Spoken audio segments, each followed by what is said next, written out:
Des lieux qui défient la logique et qui restent inexpliqués. Qui les ont bâtis et pourquoi, nous ne le saurons jamais. Des lieux fertiles en phénomènes insondables. Trop d'avions et de bateaux ont carrément disparu. Le mystère entourant ces sites nous hante et nous confond. Si ce n'est pas un animal, qu'est-ce que c'est? Restez avec nous alors que nous allons faire le décompte des 10 endroits les plus mystérieux au monde.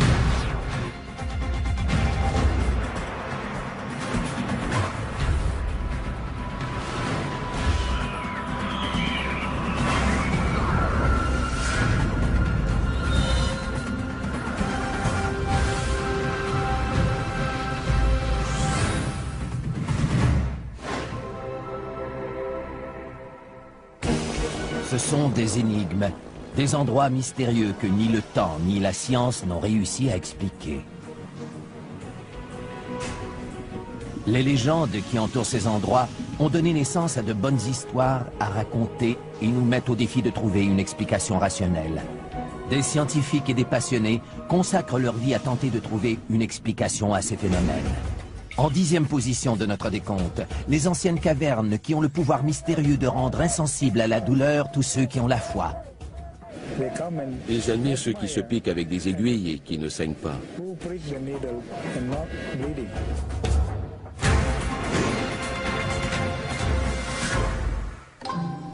Trois anciennes cavernes de chaux se trouvent près de la capitale de la Malaisie, Kuala Lumpur.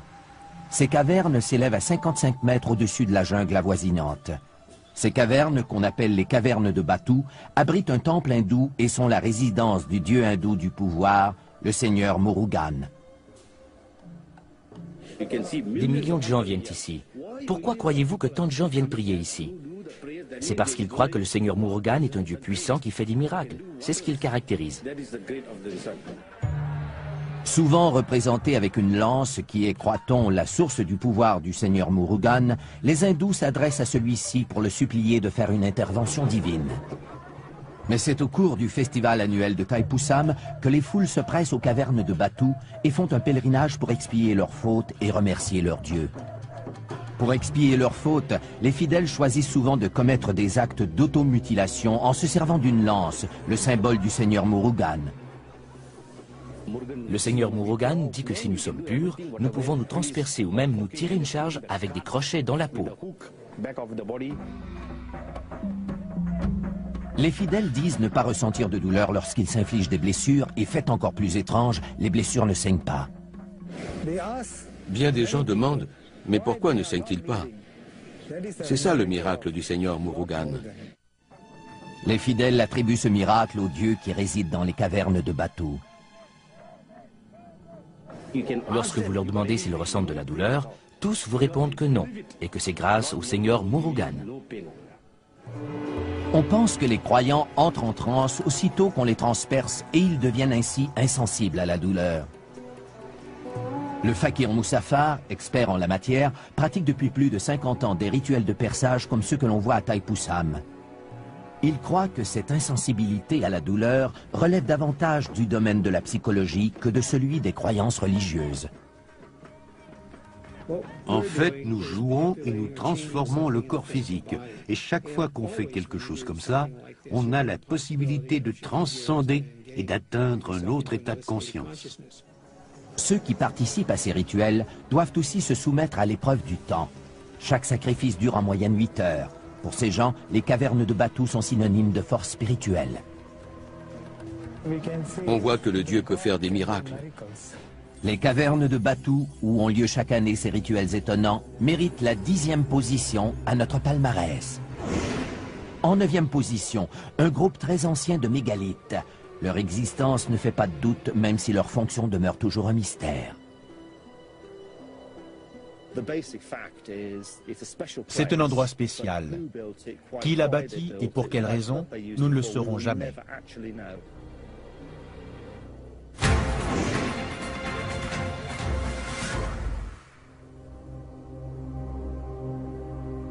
Une énigme très ancienne dont nous n'avons pas la clé.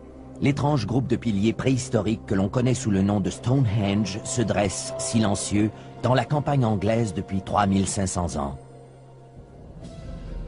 On a dit qu'ils provenaient de l'espace, que c'était un calendrier solaire ou mathématique construit par les Égyptiens. Ce que l'on sait, c'est que ce projet gigantesque a débuté il y a plus de 5000 ans et qu'on en a mis 1500 à le compléter. Des générations s'y sont succédées et ont érigé ces pierres qui pèsent jusqu'à 35 tonnes. Les pierres ont été transportées par l'homme. Les plus grosses proviennent de Marlborough Downs, qui se trouve à 30 km au nord. Les plus petites, connues sous le nom de pierres bleues, proviennent du pays de Galles occidentale, à plus de 320 km d'ici. On ignore quelles routes ont été empruntées et comment les pierres ont été transportées jusqu'ici. Nous n'avons pas d'informations.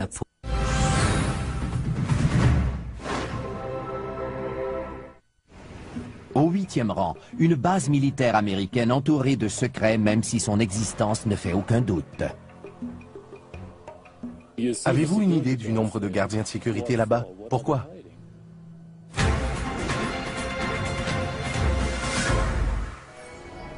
Dans le désert au nord de Las Vegas, existe un espace aérien militaire avec un accès limité de 1500 km². La base militaire qui porte aujourd'hui le nom de Groom Lake Test Facility est mieux connue sous le nom de Zone 51.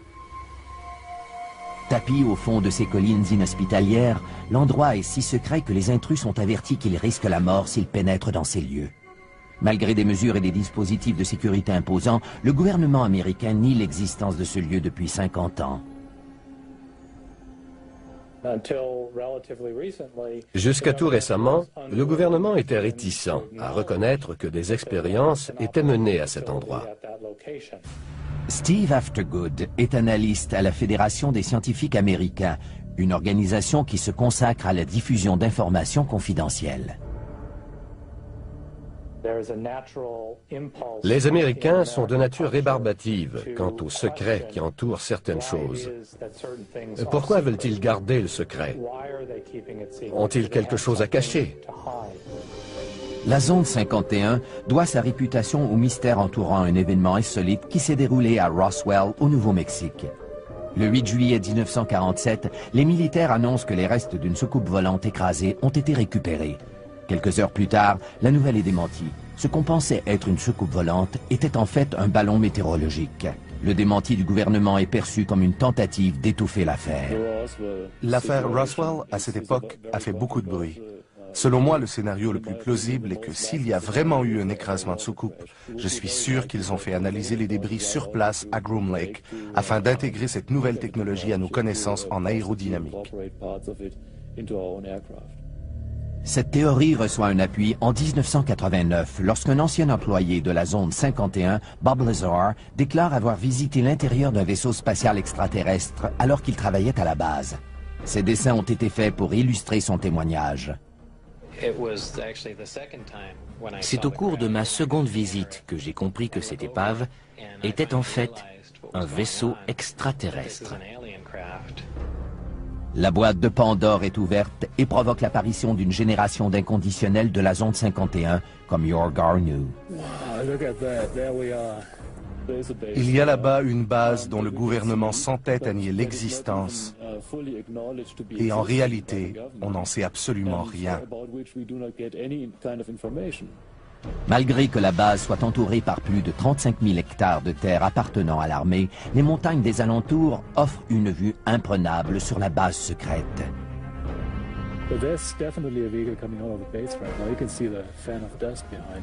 C'est de ce poste d'observation que Yor Garneau a repéré des choses qui lui font croire que cette base n'est pas une base militaire ordinaire.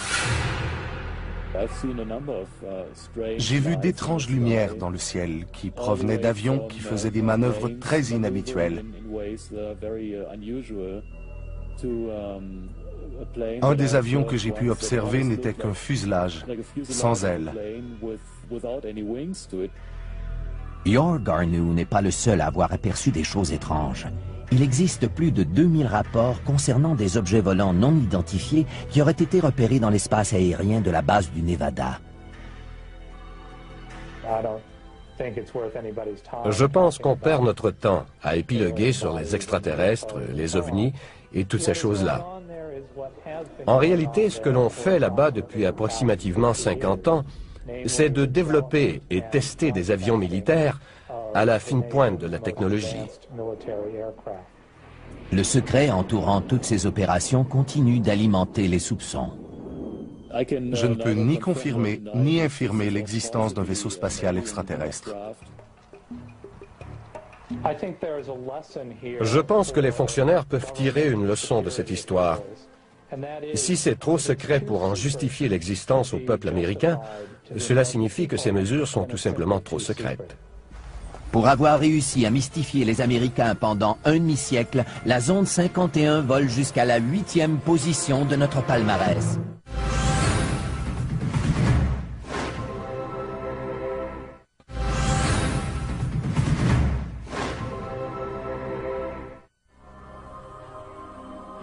C'est surnaturel, cela dépasse l'entendement.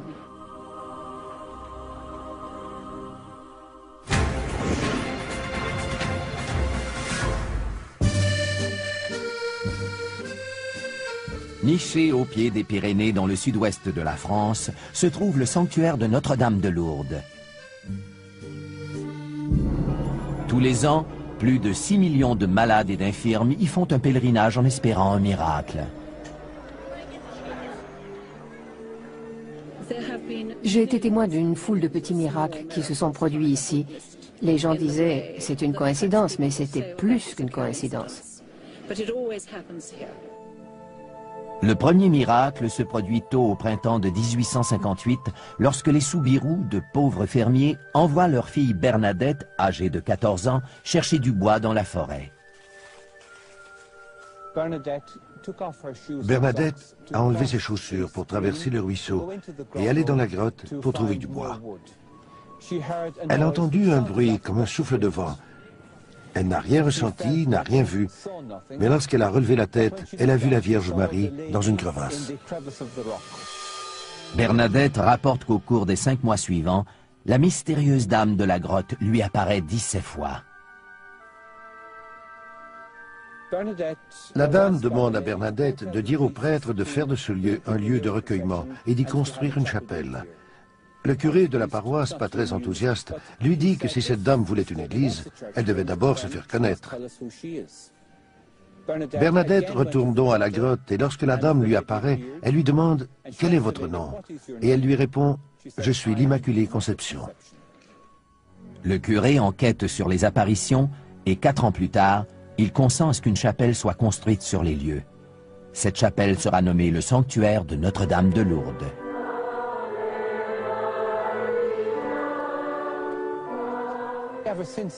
Depuis, chaque année, les gens viennent ici en pèlerinage. Ils se disent attirés par la grotte et affirment que c'est Notre-Dame qui les appelle. Des milliers de fidèles atteints de maladies incurables se sont dit miraculeusement guéris, mais seul un petit pourcentage de ces cas est considéré comme de vrais miracles. Depuis que Lourdes existe, 6500 personnes ont déclaré avoir été miraculeusement guéries. Toutefois, 66 cas seulement ont été officiellement reconnus par le Bureau international de médecine comme des guérisons miraculeuses. On pense que ces guérisons sont attribuables à l'eau de source qui coule tout près. Les gens vont à la source et y boivent. Ils s'aspergent et s'immergent dans cette eau miraculeuse dans l'espoir de guérir. Il y a environ 8 ans, on a découvert que je souffrais d'arthrite rhumatismale. Il y a 3 ans, j'étais pratiquement invalide et on a dû opérer mes 2 genoux. Ce serait très agréable pour moi si la Vierge Marie entendait ma prière et faisait en sorte que je sois guérie.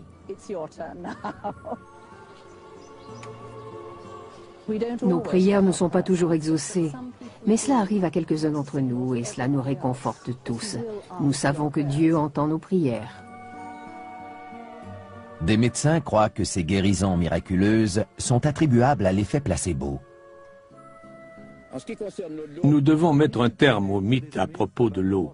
L'eau n'est pas une cure. L'eau de Lourdes n'a pas de propriétés miraculeuses.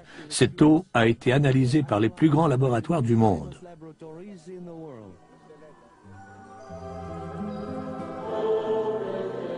C'est peut-être vrai au point de vue scientifique, mais la foi des fidèles n'est pas remise en question pour autant. Notre-Dame continue à inciter les gens à venir ici en pèlerinage, à faire des processions. Je pense que les gens recherchent des expériences spirituelles. Et Lourdes est donc un endroit propice.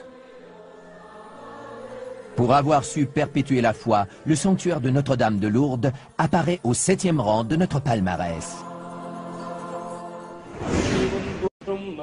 Notre prochaine destination est une ville où votre avenir est peut-être inscrit sur ses feuilles, vieilles de plus de 2000 ans. Les poils m'ont dressé sur le corps. Il y avait de l'électricité dans l'air.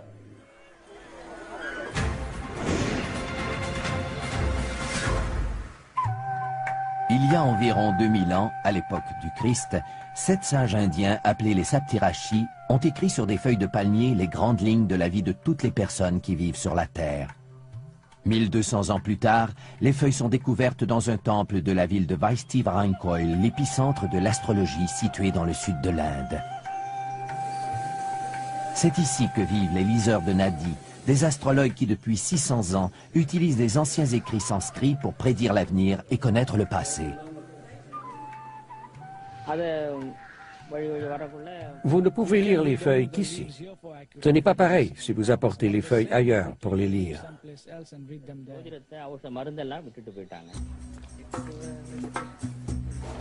Chaque année, des milliers de gens se rendent dans la ville de Vaishti-Varankoil pour se faire lire la bonne aventure.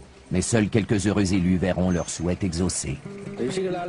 C'est écrit dans les feuilles de Nadi que seulement les gens choisis pourront se faire lire l'avenir. Ces choses-là sont décidées par une volonté supérieure. Si vous êtes du nombre, vous le saurez.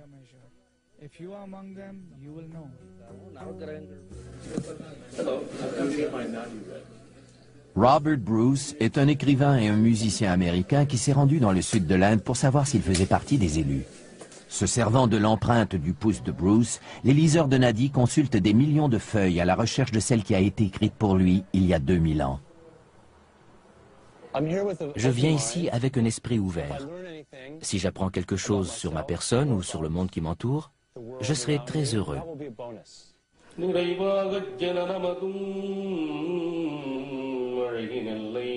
Les écrits sont traduits en poèmes et chantés comme ils l'ont toujours été depuis des centaines d'années.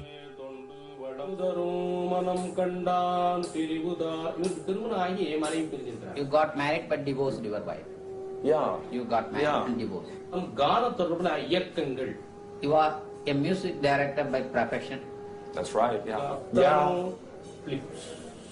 Phillips is your father name. Yes. Felix. Yeah. That's Phillips correct. That's correct. That's correct.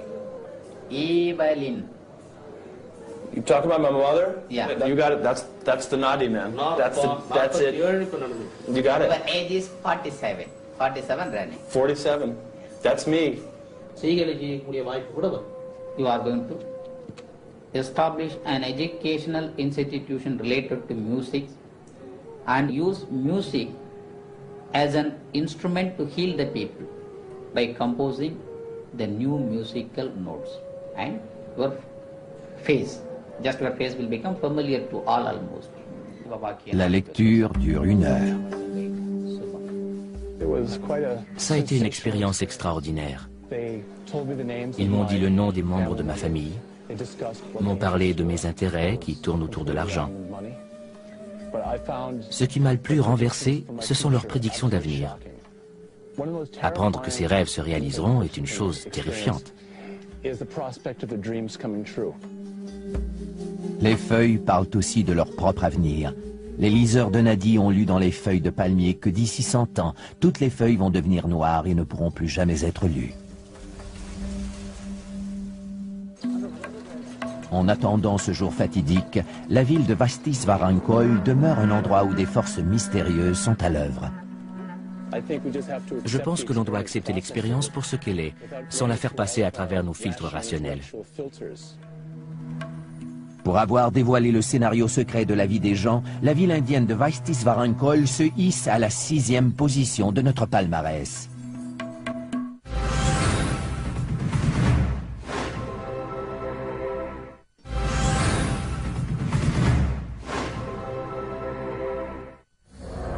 À la 5e position, une force inconnue entraîne ses victimes par le fond.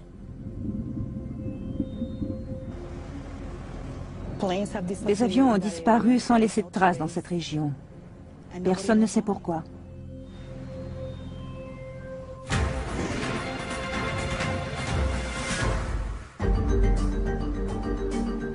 De la pointe des Bermudes jusqu'à l'île de Porto Rico, en longeant la côte de la Floride, le triangle des Bermudes occupe un espace d'environ 4 millions de kilomètres carrés de ciel et de mer. Depuis 50 ans, des escadrons entiers d'avions, un nombre incalculable de bateaux sont disparus dans cette zone, pour la plupart sans laisser de traces. Trop d'avions et d'embarcations ont disparu pour que ce soit une coïncidence. Au siècle dernier, il y en a eu 300. L'endroit, connu sous le nom de Triangle du Diable, attire la première fois l'attention du monde à l'hiver 1945, alors que l'escadron 19 disparaît corps et biens. Le vol 19 était un escadron de 5 bombardiers Avenger Torpedo. Ils se sont complètement perdus après que le commandant d'escadre ait signalé que la boussole fonctionnait mal. On ne les a plus jamais revus. Un avion de sauvetage a été dépêché sur les lieux et il a lui-même disparu avec ses 13 membres d'équipage. Malgré le nombre imposant d'opérations de sauvetage dans la région, 2000 par année, la garde côtière ne reconnaît pas officiellement le triangle des Bermudes comme une zone géographiquement dangereuse pour les avions et les bateaux.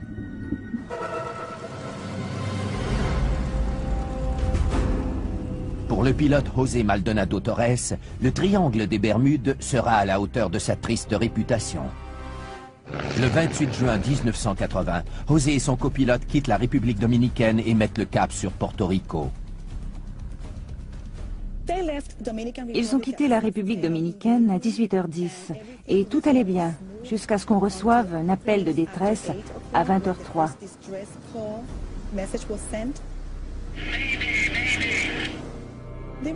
Ils essayaient d'entrer en contact avec la tour de contrôle de Porto Rico. Ils ont seulement réussi à entrer en communication avec un appareil de la flotte Iberia, le vol 976, qui volait vers l'Espagne en provenance de Saint-Domingue.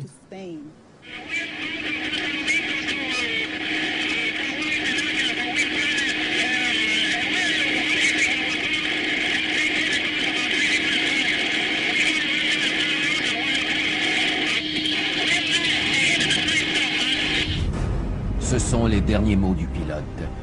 Quelques minutes plus tard, l'avion disparaît sans laisser de traces. Malgré les recherches actives de la garde côtière et de la famille Torres, aucun corps ni débris d'avion ne sera jamais retrouvé.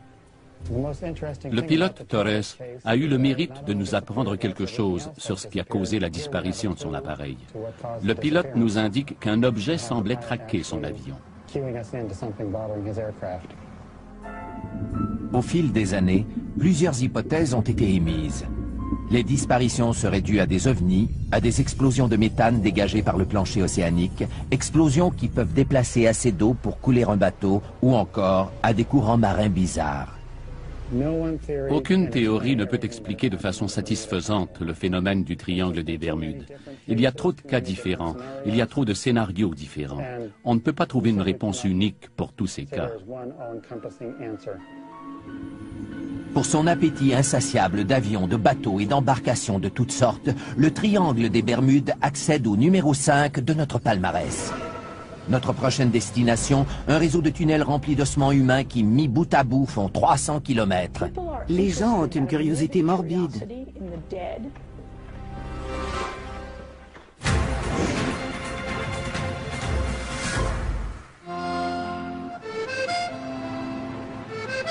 Sous les rues animées de Paris reposent les restes de 7 millions de personnes dans la quiétude et l'humidité des catacombes. Une sépulture connue sous le nom de l'Empire de la Mort. Les catacombes sont un endroit sombre et souterrain où l'on retrouve les ossements de gens pauvres et anonymes. Les personnes ensevelies dans les catacombes étaient de petites gens sans grande identité ou importance sociale. Pendant 10 siècles, le cimetière parisien des Innocents abrite les dépouilles mortelles des 20 paroisses de Paris. Au XVIIIe siècle, le cimetière est devenu tellement encombré qu'une dénivellation de 2,5 mètres existe entre le terrain du cimetière et la rue. Pour des raisons sanitaires évidentes, on a dû procéder à un grand nettoyage de ce charnier qui bordait les halles de Paris. Un labyrinthe d'anciennes carrières de chaux existe sous la ville et au printemps de 1786, la ronde macabre des squelettes commence. Au début, ils se contentaient de jeter les ossements pêle-mêle dans ces énormes tunnels. Puis, au XIXe siècle, ils décident d'y aller avec plus de méthode. On ignore donc combien de squelettes ont été ainsi déplacés, et si de nouveaux ossements ou de nouveaux cadavres ont été ensevelis dans les catacombes.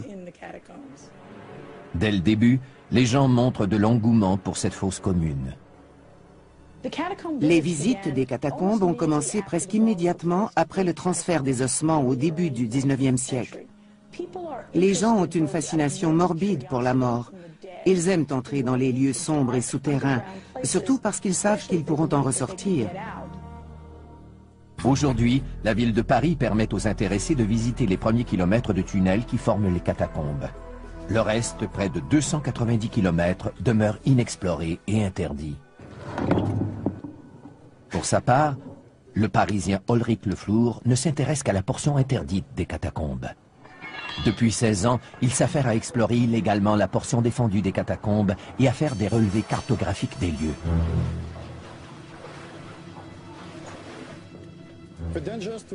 Les dangers qui guettent un amateur de catacombes sont nombreux.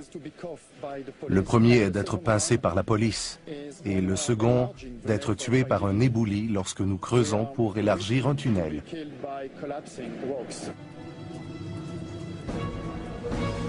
Mais jusqu'ici, l'attrait de l'inconnu se révèle plus fort que les risques encourus. Des amateurs de plus en plus nombreux, évalués à plus de 1000, estiment que leur devoir est d'explorer et de protéger les catacombes pour les générations futures. C'est notre but. En faisant ce que nous faisons, nous cherchons à nous assurer que ces lieux seront davantage protégés qu'ils ne le sont aujourd'hui. Dans les catacombes, il existe des endroits qui restent inexplorés, qui sont en dehors du circuit touristique. L'histoire nous a toujours confrontés à des mystères inhabituels et non résolus. Si des gens passent plus de temps dans les catacombes, ils peuvent trouver de nouvelles façons de réfléchir sur la relation des vivants avec la mort, au XIXe siècle et même de nos jours. En tant qu'extraordinaire sanctuaire de la mort, les catacombes se feraient un passage jusqu'à la 4e position de notre palmarès.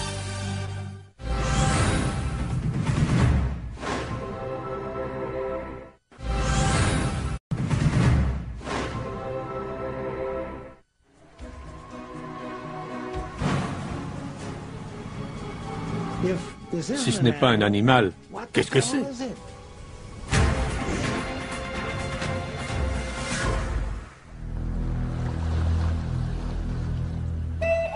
Au cœur des montagnes d'Écosse, on retrouve un plan d'eau qui s'étend sur une distance de 38 km et qui recouvre une faille sismique d'une profondeur de 250 mètres. Ce plan d'eau s'appelle le Loch Ness. C'est l'endroit idéal où peuvent se cacher des créatures monstrueuses.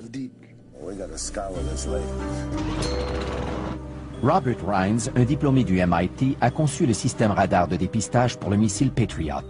Plus tard, ses inventions dans le domaine des sonars ont été utilisées pour localiser le Titanic. Sa véritable passion en est une que la plupart des scientifiques considèrent comme farfelue, la chasse aux monstres du Loch Ness.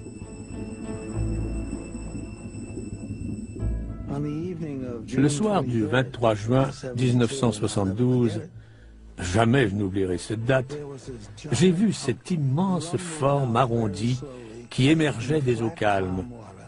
La bête avait la peau grise, tachetée de brun. Elle s'est rendue dans la baie, s'est retournée et a plongé. Si ce n'est pas un animal, qu'est-ce que c'est? Il y a 65 millions d'années, des reptiles géants comme le plésiosaure vivaient dans l'eau. Depuis, ces monstres marins ont disparu de la planète. Mais est-ce bien sûr? Il y a 17 000 ans, le Loch Ness était un immense cube de glace. Si les plésiosaures y habitent aujourd'hui, ils auraient dû contourner les icebergs pour y accéder. Et toutes les recherches scientifiques n'ont rien trouvé. Pas une seule carcasse, ni poils, ni os, rien. Quant aux photos, aucune ne fait l'unanimité. Dans les années 30, une première photo du monstre, affectueusement surnommé Nessie, fera le tour du monde avant qu'on s'aperçoive qu'il s'agissait d'un trucage. Dans les années qui suivent, un nombre record d'apparitions du monstre sera enregistré. À ce jour, les preuves les plus sérieuses proviennent de Robert Rines et de son équipe de chercheurs. Nos caméras automatiques sous-marines sont programmées pour prendre des photos à intervalles réguliers. Nous les avons installées dans la baie où nous avions aperçu la silhouette. Sur l'une d'entre elles, on a vu ce qui m'apparaît incontestable, soit le ventre d'un animal à long cou. On peut même percevoir le contour des yeux et de la bouche.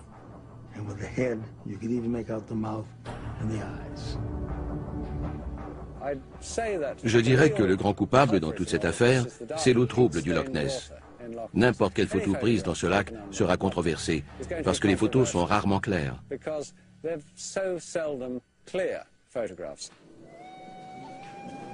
Adrian Shine, un naturaliste de la région, sillonne ces eaux mystérieuses depuis presque aussi longtemps que Robert Rines. Il a trouvé une explication rationnelle à presque toutes les apparitions du monstre, qui se chiffrent aujourd'hui à plus de 1000.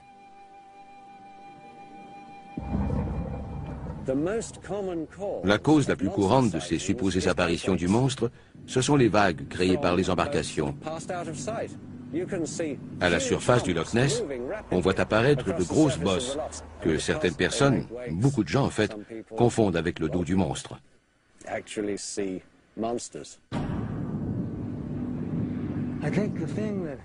Ce qui me pousse à rester dans la course, c'est que d'abord, je ne pense pas que je sois assez stupide pour mal juger ce que j'ai observé de mes propres yeux. J'aimerais prouver à ceux qui disent que c'est impossible qu'ils se trompent. J'aimerais les voir mordre la poussière. En tant que centre de la plus célèbre chasse aux monstres marins du monde, le Loch Ness émerge à la 3e position de notre palmarès. À la prochaine position, nous retrouvons les anciens dessins géants du désert péruvien qui, étrangement, ne sont visibles que du haut des airs. Nous ne saurons jamais pourquoi ils ont été dessinés, parce que les anciens qui savaient ne sont plus là pour nous le dire.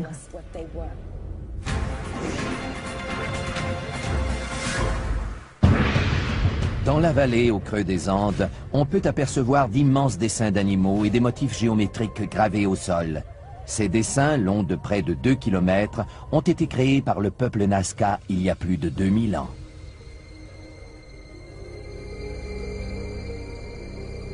Ces dessins, qui ne sont perceptibles qu'à haute altitude, ont été découverts durant les années 20, lorsque les premiers avions commerciaux ont commencé à survoler le désert péruvien. Depuis ce premier jour, le monde se questionne sur le sens et le but de ces dessins. Il existe une foule de théories concernant les lignes de Nazca qui vont des plus sensées aux plus farfelues. Certains croient qu'elles auraient été faites par des extraterrestres. Ce sont les mêmes qui disent qu'elles pointent vers les étoiles, que les lignes de Nazca, ces géoglyphes géants, sont le plus grand livre d'astronomie du monde.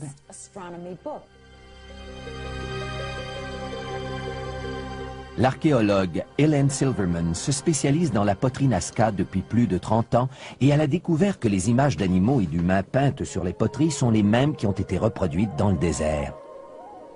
Ces dessins biomorphiques vont de l'araignée qui fait 45 mètres au condor qui atteint 135 mètres. Pourquoi les ont-ils fait aussi grands s'ils ne pouvaient jamais les voir en entier? Ils n'ont pas été faits par des extraterrestres. Ils n'ont pas été conçus pour être vus d'en haut, puisque nous savons que les Nazca ne volaient pas et n'avaient pas de montgolfière. La seule chose qui ne soit pas un mystère pour personne, c'est la façon dont ces biomorphes ont été faits. Ils ont enlevé la couche supérieure du sol, mettant à jour la couche sous-jacente de couleur plus claire, puis ils ont installé des roches pour en souligner le contour. Les lignes Nazca ont été parfaitement préservées grâce au climat extrêmement aride qui prévaut dans cette région désertique. C'est cette pénurie de pluie qui laisse croire à certains chercheurs que ces dessins sont plus qu'une œuvre d'art. David Johnson est un chercheur Nazca qui utilise une baguette de sourcier pour localiser les sources d'eau souterraines. Je crois que les lignes de Nazca sont à l'origine une carte des aqueducs qui servaient aux gens qui vivaient ici dans le passé et qui peuvent encore être utilisées par les gens dans le futur. En observant les petites oscillations de ces baguettes spéciales causées par les subtiles énergies de la Terre, David croit qu'il a mis à jour un ancien réseau d'aqueducs que les Nazca appelaient Puquios.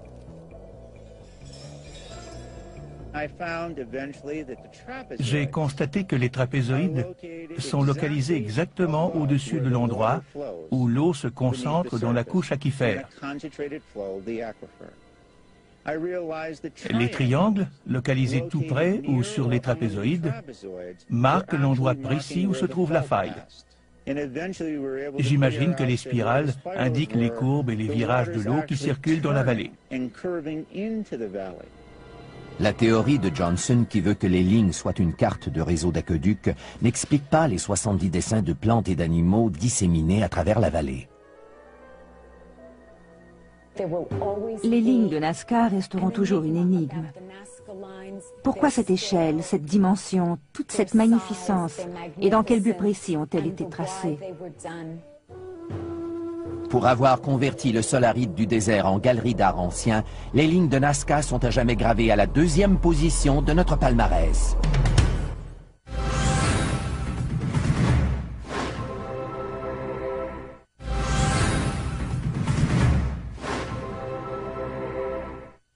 Des perçages indolores de la Malaysia aux intrigants piliers de Stonehenge, à la confidentialité de la zone 51 jusqu'aux sources miraculeuses de France. Nous avons vu les feuilles qui révèlent le futur, avons visité le lieu de perdition des voyageurs ainsi qu'un cimetière souterrain. Nous avons vu aussi une supposée réserve préhistorique et des dessins géants dans le désert.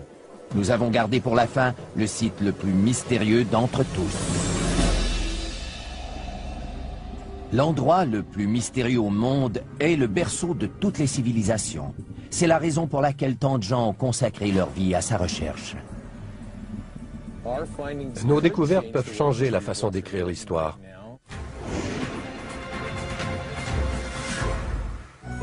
En l'an 350 avant Jésus-Christ, le philosophe Platon écrit sur ce monde utopique qu'il appelle l'Atlantide. Les habitants de ce continent mythique, d'où l'océan Atlantique tire son nom, sont décrits par Platon comme faisant partie d'une civilisation très avancée. À son apogée, l'Atlantide était un pays magnifique. Sa société était très évoluée. Dans ses écrits, Platon nous dit aussi que l'avidité et la soif de pouvoir auront finalement raison des habitants de l'Atlantide et que la vengeance des dieux sera terrible. Des volcans et des tremblements de terre détruiront le continent qui disparaît dans l'océan. Platon raconte que les habitants quittent le continent à bord d'embarcations à la recherche de nouveaux territoires. Ils contribueront à faire évoluer les civilisations avoisinantes, toujours à l'âge de pierre.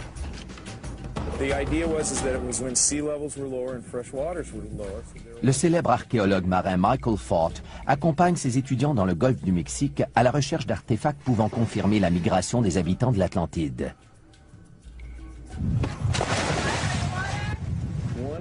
Un des grands mystères de la science est de savoir comment le Nouveau Monde s'est peuplé. C'est une question très intéressante. D'ailleurs, lorsque Christophe Colomb a découvert l'Amérique, la première question qu'il s'est posée a été celle-ci. Mais d'où viennent donc tous ces gens? 10 000 ans avant Jésus-Christ, il y a eu une explosion démographique en Amérique. Cela correspond à l'époque où l'Atlantide a été engloutie. Il est donc logique de penser que ces gens se soient déplacés et qu'ils soient venus dans le sud-ouest des États-Unis, au Mexique, au Yucatan et dans les régions avoisinantes. Des preuves de l'existence de l'Atlantide seront trouvées dans les Caraïbes, prédit le grand médium Edgar Cayce dans les années 30. Il prédit qu'une partie du continent englouti émergera quelque part dans les Caraïbes dans les années 60. En 68 et 69, des pilotes d'avion rapportent avoir constaté par temps calme l'émergence de hauts fonds. L'eau et le sable leur donnent une apparence plutôt foncée, mais il est évident qu'il y a quelque chose à cet endroit.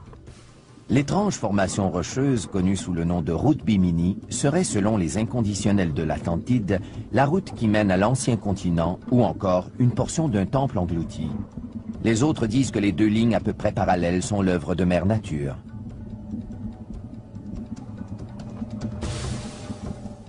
Ce sont des roches carrées qui ressemblent à des pierres taillées.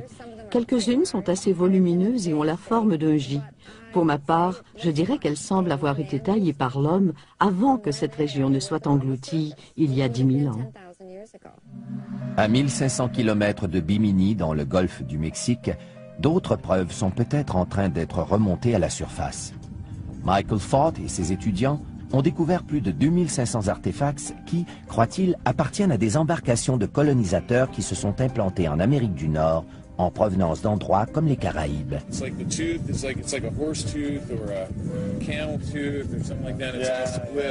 A-t-on trouvé des preuves de la migration des habitants de l'Atlantide, ou plutôt des renseignements précieux sur les Paléo-Indiens, les premiers habitants connus d'Amérique? Est-ce que les Paléo-Indiens avaient des occupations côtières, des bateaux, un style de vie que nous ignorions parce que les preuves avaient été submergées? Ils sont peut-être venus sur le continent suite à une migration. C'est la grande question qu'il faut se poser et c'est une question à laquelle nous ne pouvons pas répondre maintenant. Reste à savoir si les écrits de Platon sur l'Atlantide étaient une leçon d'histoire ou simplement une fable visant à mettre en garde les civilisations futures de la fragile existence de l'homme. Le problème, c'est qu'il n'y a pas d'endroit précis où l'on peut situer l'Atlantide. Si l'Atlantide était localisée, on devrait alors fournir une explication géologique sur ce qui s'est passé, et on devrait montrer comment les choses ont ensuite évolué. La plupart des gens qui s'intéressent à l'Atlantide ne s'intéressent pas à la préhistoire, et la plupart des gens qui s'intéressent à la préhistoire ne se préoccupent pas de l'Atlantide. Pour avoir confondu les scientifiques comme les historiens, le continent englouti de l'Atlantide mérite la première position à notre palmarès des endroits les plus mystérieux au monde. Ces lieux imprégnés de mystère nous mettent au défi de trouver la clé de l'énigme. Ils sont là pour nous rappeler que même si l'homme fait des bonds de géant dans sa compréhension du monde qui l'entoure, il existera toujours des lieux dont il ne percera jamais entièrement le mystère.